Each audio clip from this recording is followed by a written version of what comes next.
My plane is delayed.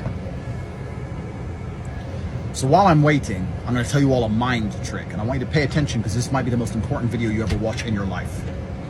What I want you to do from now on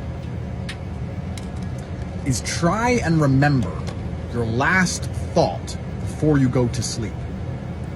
Now, when you do this, it's going to turn your brain on and wake your brain up, and then you're going to struggle to sleep. So don't do that.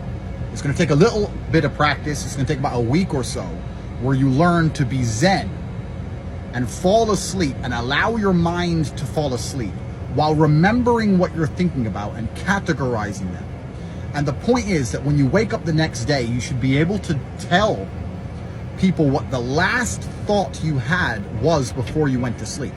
Because you've never probably thought about this, you're not aware of this, but your mind is drifting in all different kinds of directions before you fall asleep. You're thinking of this, you're thinking of that, thinking of that bitch, thinking of that memory, X, Y, Z. And you don't remember the last thought that you had before you finally lost consciousness. But once you've trained your mind to remember it, something very interesting happens.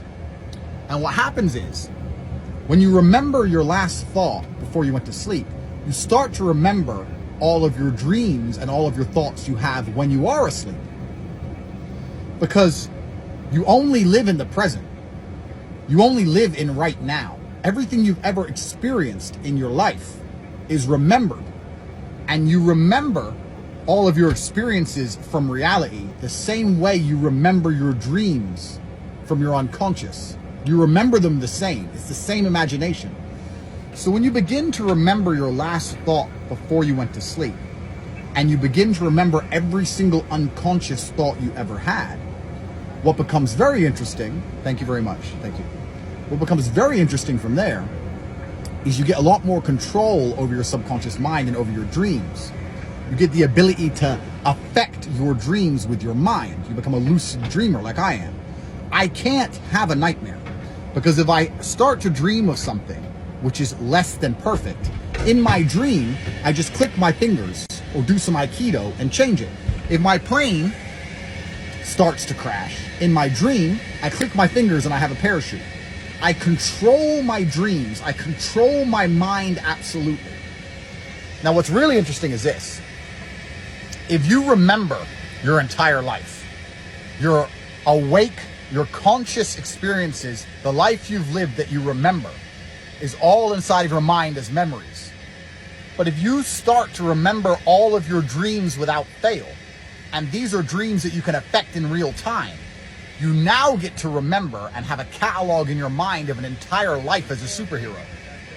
I have lived an entire life in my subconscious while I was asleep as a superhuman. I have all of the memories. I have years of memories of living a life in which I could fly. Call me crazy. I know you're sitting here. Some of you will not understand what I'm talking about. Some of you will understand what I'm talking about.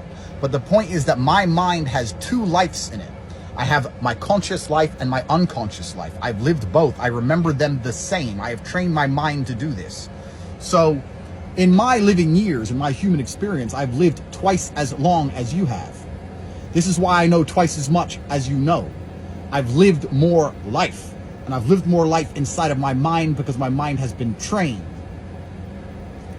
Do you understand?